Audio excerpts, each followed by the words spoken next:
Kailangan natin baguhin ang mga sistema ng ating mga ginagawa.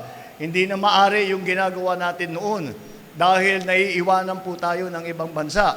Kaya kailangan para tayo makapag-compete, para kaya natin sabayan sila, hindi lamang sabayan, kundi magkompetensya pa sa kanila, ay kailangan natin pagandahin ang ating agricultural sector. Inuuna nga namin, tinitignan po namin, saan ang pinakakulang ang development ng agricultural sector. Saan ang mga taong mas lalong nangangailangan? At yun ang ating uunahin. Asahan po ninyo ng pamahalaan ninyo, lahat po ng nakikita namin na hinaharap na problema ninyo ay hahanapan po natin ng solusyon niya.